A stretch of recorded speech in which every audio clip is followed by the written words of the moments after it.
Today's guest is David Wennergren. He is the CEO of ACT-IAC, which is an amazing nonprofit based here in the DC area that helps government and industry collaborate to solve problems for government agencies. Those government agencies could be federal, could be state, local, whatever. As a volunteer in ACT-IAC myself, I've seen firsthand David's commitment to the organization and how he's trying to expand its reach. And I'm a big fan of ACT-IAC. People who've watched the podcast have seen many guests from that community. And I'm very pleased to invite you on the podcast today, David. Great to be here with you, Jeremy. And I share your love for ACT-IAC. I've known the organization for a long time, and now I get to work here full time. It's great. So, David, for those who have not had a chance to talk to you personally and hear a bit about your own story, share with us where you're from, who you are, and what you do. All right, I'd be happy to do that. So my dad was in the Army. He was a Signal Corps officer. He served in World War II in Korea. And so when I was a young guy, we moved around a lot while he was still in the Army. And then he retired. He went back to work for the Army as a civil servant, and we settled in central Pennsylvania. So I spent like junior high school years there. So I kind of feel like that's hometown, Camp Hill outside of Harrisburg. And then from there, I went to college at Mansfield University, which is up in northern Pennsylvania, part of the Pennsylvania State University system. And I had two majors, communications and public relations. I kind of imagined myself going into TV production or things like that. At one point, my dad had said to me, you should take the PACE test, which was a civil service exam back when I was in college, when dinosaurs roamed the earth, we'll just say. And so I'd taken the test and not thought much more about it. And I got a job offer to come to Philadelphia and work for the Naval Air Technical Services Facility and Nav Air Field Activity and be a management analyst. And I wasn't exactly sure what a management analyst did, but, told me I'd have a desk and I'd be a GS 579 management analyst, career ladder position. And and the jobs in the TV business did not pay much and were hard to find. So I took the job with the Navy. And off we went. And my early career was in the logistics and installation management business. I did get an opportunity to go back to school a few years later at the University of Maryland and get a master's degree in public policy. My early jobs were around A76, which was the contracting out program, deciding like whether the job would be done by the private sector or by government employees. After that, I did base closure rounds in the 90s, big major economic decisions about what would happen to the fate of large bases around the country. After that, I got the job of reorganizing the naval shore establishment that hadn't been closed. So it was a classic example of, I'm from Washington, I'm here to help. We didn't close you, but I'm going to make you better. I then shifted from installation management to the technology business. And my first gig in the technology business was Y2K, where I was the Navy's Y2K director and deputy CIO for the Navy. And, and it's easy to forget that, the world was going to end as we know it if those systems didn't get fixed. And so some might say that I've had this career of like programs of hate and discontent, but you will find through this conversation that I am a hopeless optimist. And so I will rather describe these as jobs that required you to embrace and lead change, which became like sort of a tenet of my life. I went on from there to get to be the Department of Navy CIO, one of the best jobs ever. And then I did the CIO work at DOD and finished up my government career as the Deputy Chief Management Officer, worked for the Secretary of Defense. Then went to industry, spent some time at CACI and at Professional Services Council. And most recently, I was Managing Director at Deloitte. And then, as you pointed out, 5 years ago, I got to come and be the CEO of ACT-IAC. And so, as they say, I've looked at life from both sides now, having spent time in government and in industry. And now I get to like spend every day helping government industry work together well. And so that's just like super fun. And it just really fills my tank and I get a lot of energy out of it. As I look back on my career, I think some people manage their careers very like incrementally, like, I'm going to do this and that will lead me there. Other people sort of manage their careers a little bit more through chaos. I probably clearly fall in that second camp. What I found throughout my career is that if like you're doing good work and you're making a difference, that like opportunities arise and people come to you and like new doors open and then you get to like make the choice. Are you going to step boldly through that door and try something new? And I did many times and turned out well. And so there we go. And that's what got me to where I am now. Yeah, that's a great illustration for people who are thinking about, right, which path are they on? Are they completely managing their career and planning every step? Or are they, I'm much like you, I'm a little more chaos and the opportunities happen and I go, why not? Let me give that a try. Is that kind of what happened that brought you to khaki? How did you know you wanted to go to khaki? Well, I was, I'd worked for government for a long time, and I was in the old civil service retirement system, so it was time to retire. But of course, I wasn't ready to retire. And I looked at a couple of companies. I mean, clearly being able to lead change, make a difference, work for a highly ethical place. And but for me, it's all about the people. I'm a big fan. There was a book called First Break All the Rules that talks about it's about who you work with, who you work for, and what you get to work on. Those are the things that matter. And the rest of the stuff, pay, benefits, that'll all work its way out. But if you can get the people thing right.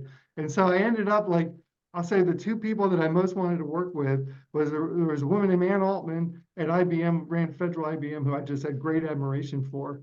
And so I was talking with her. And then my longtime mentor and great friend, a guy named Dan Porter, who had preceded me as the Department of the Navy CIO, and I had worked for him as his deputy, and he was one of the executive vice presidents at khaki. And so, I talked to Dan, and one of the things that he really made clear to me is, that first job in industry, it's super important that you have a chance to learn how the business works. And not just get thrown in and wander around and then later on suddenly have to deliver stuff. And so, he talked with me about what that transition would look like. And so, I went with my friend, and I never looked back. It was great. And of course, unfortunately, then he retired like a year later. So, but you know how that goes. That is. Things change.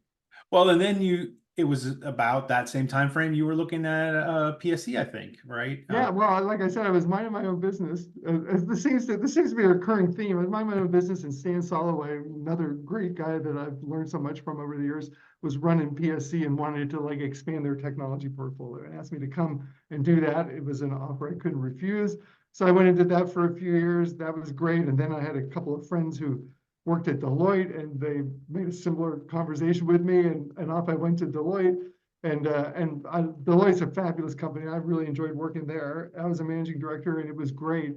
But then in a weird twist of fate, ACT-IAC decided to sort of recreate the top executive position and turn it from an executive director to CEO and make it much more sort of strategic and outwardly focused. So that's sort of more me, And so the first thing they did was they asked me if I'd review the job description and see if it was CEO level stuff, which I did. And then of course, once I'd reviewed the job description, they asked me if I wanted to apply for the job, which I did. And so, like I said, doors open and you get to make the choice of whether you're going to step through them. That's amazing. Yeah, I love that. I love that story because it illustrates for people who haven't had an opportunity show up yet. Doesn't mean it's not just around the corner, right? It could be a friend or a mention, or those of us who participate in ACT-IAC know you never know the people you're going to meet, and that could be your next opportunity down the line, or for those leaving government or coming into government, same kind of deal, right? So I love that. I love that that's how your jobs came about. So let's think about looking back at your career. What's something you went, man, I wish it hadn't been done that way, or I wish the industry didn't work that way? What's something looking back you go, and if we came to you, David, and said you have the power to make a change, or maybe it's just too big, change, as you know, change is hard. Maybe it's something we need just to start thinking about how we would change it. Looking back, what's something or some things that you would want us to think about? Well, what I will inevitably do is as I reflect back and think about things that I could have done differently. It will segue quickly into here's some advice for all of you who are listening, so you can help avoid the pitfalls that I went through. And I'm reminded by that question of two sayings that my dad used to say to me when I was a kid. And one of them was, you need the right tool for the job. Mm-hmm. And then the second one, which unfortunately he probably said more frequently than he wanted to, was, son, there's a right way and a wrong way. And, so let me share with you a couple of lessons learned that I've picked up along my way about, maybe I learned some of them the easy way, some of them the hard way, but maybe we can help other people cut through the chase and get through it faster. The first one is understand that the role that you play changes over the course of your career. And when you start your career as an individual contributor, it's a lot more about your technical skills, your analytical capacity, your personality, those sorts of things. And then as you go through your career, all of a sudden you get you switch from being an individual contributor to being a leader. And then when you're a leader, then it's much more about vision and people. And so, so the whole world sort of shifts, number one, and the skills that brought you here aren't necessarily the skills that will help take you there. And then the second thing is that the power of networking, the importance of networking increases exponentially. I sometimes advise young people, don't needlessly annoy people, because over the course of your career, you're going to keep bumping into them, even though it's a massively big technology business. And and you need to have those relationships, because the more senior you get, the less able you are to solve a problem inside of your organization, the more you need to be able to have people that you can reach to and make a difference.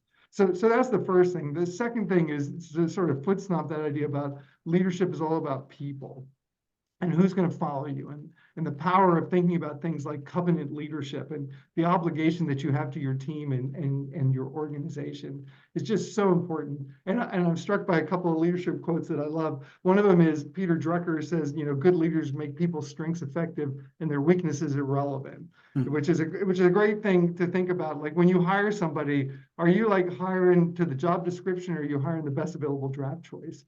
And then and if you hire the best available draft choice and then shape the job for them, rather than go, oh, well, we don't want that person, they're really good, but they're not exactly what we thought we were looking for, that you'll make a huge difference in how effective your organization is. And so that's another thing. And then one that was particularly, I'll say, one that I had to work hard on was the learning to let go. Right? You have to learn to let go of personal control and recognize that you can't do it all yourself. And it's so easy. You know how it goes. If you're the analyst and then you get promoted to the supervisor, and then you hire an analyst, you could do their job better than they could, right? But then as the job gets more successful, now you've hired more analysts, you will kill yourself, by being consumed by trying to do everybody else's job. And so learning how to let go of personal control and let others do things is just super important. And I feel like, that's just a really key to leadership, right? That your job as the leader is to give people the tools that they need, give them the support that they need, set a vision that they understand and they help to create, and then get the heck out of the way and let them spread their wings and go do great things and, revel in their successes and not get too involved. That micromanagement thing is just a killer. Oh, David, I could not echo that second statement enough. I remember when I first was promoted from being a software developer to being a leader, where I wasn't supposed to do any of that anymore. On my whiteboard, which I had at the time, and I don't really use whiteboards much that aren't electronically, but I had a whiteboard in my office, and I wrote, "Tell them what, not how," because I just did not want to kill their creativity. Because everybody comes up with different ways to do things, and that doesn't mean they were wrong. It means it's just a different way to do it. So I love that. I love that one. And then I'll even pile on top of that, because I love the book by Simon Sinek called Start With Why, right? And then even before that, Start With Why, because we get so liquored up, particularly in the technology business, about the what, and the details of, we're more enamored with naming the system, coming up with this cool acronym, than we are about what's the outcome that we're trying to achieve, and why should you want to go on this journey of change with me? That's a great one, right? Yeah, we probably don't do, everywhere I've worked, doesn't matter, government or industry, we probably don't do enough business process re-engineering conversations on why are we still doing it this way. And boy, if we learn anything coming out of the pandemic, it's question the continued relevancy of the way we were doing things before. And then I like what you said in your first thought, which was, when you're hiring, especially when you're bringing somebody in, you're right, it's impossible, literally impossible, to find somebody that checks every single box on the announcement you put out there saying, this is what I'm looking for, right? And I think people don't realize that, because some people will go, oh, I don't have all those qualifications, I shouldn't apply. No, you should absolutely apply and sell why you can still figure it out, right? I think, especially in the leadership roles, it's a lot about go learn it, read a new book, watch some videos, get knowledgeable, trust the people that work for you, right? And so I really liked your idea of hire them and then mold the position around their unique strengths, and something I'm going to have to really think about. Yeah. Well, I mentioned mentor and friend Dan Porter, and I remember Dan saying to me, A people hire A people, and B people hire C people, and their organizations are at best C organizations. And it's true. I mean, I just read like in the last year, we had a vacancy announcement at ACT-IAC, and somebody applied for it, and I thought, well, boy, they could do that job just fine, but there's a much better job for them. So we actually that would have underutilized their strengths. Right. And so we actually created another job and did a twofer, hired two people, and we're a lot better for it. That's amazing. So what's coming up for you here in the next, I don't know, 6 to 8 months? Well, things are going really great at ACT-IAC. Let's say having come out of the pandemic, there's a real hunger for people to get back together again. And so, our events are just drawing a lot of people and a lot of community building and collaboration, and that's all great. And I just love that. I just love to see people getting together and solving complex problems and actually talking to one another. And so we got a lot of stuff like that coming up. We've got so many ways that people are plugging in. We have our functionally aligned communities of interest. We have our organizationally aligned federal insight exchanges. We have a small business alliance that's attracting hundreds of folks, talk about small business opportunities.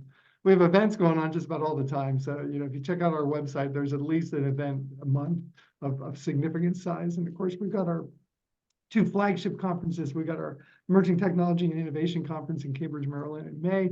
And then our flagship conference, Imagination ELC, is in October. So there's a lot of ways for folks to plug in. And I just encourage folks, if you're listening today, you want to get involved, you could help apply your thought leadership to complex problems. Do things like Jeremy does with us, help make a difference. Pick up the brush and help paint a better future.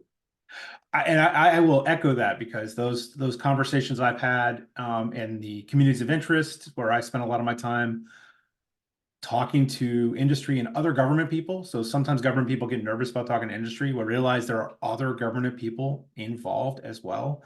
And you can make those connections and talk about the challenge you have. And this turns out it's the same challenge every agency has. We are all having to follow the same President's Management Agenda. We're all having to follow the same OMB mandates. So there's lots of great conversation for how to solve those problems. Yeah, I'm a big fan of that's how I got involved in ACT-IAC to begin with. I had a problem that was an OMB mandate, didn't know how to solve it. And somebody said, "Had you ever heard of ACT-IAC? You should come participate in this working group." And I did, and it's life-changing. Oh, I'm so glad to hear that. That's just great to hear, because this is our 45th anniversary this year. And I think the thing that has made ACT-IAC a unique organization, and one that I know is important to me back in my time in government, as well as my time in industry, is the fact that it's government and industry together. And the problems get brought to us by government, but then it's like experts from government and industry roll up their sleeves and help and come up with real ideas. And so that the time you invest in it is time that's going to make a difference. What else is going on, Dave? I happen to know, David, that you do other things, right? You have a radio show. Talk a bit about the radio show and talk about the articles you do for GovExec.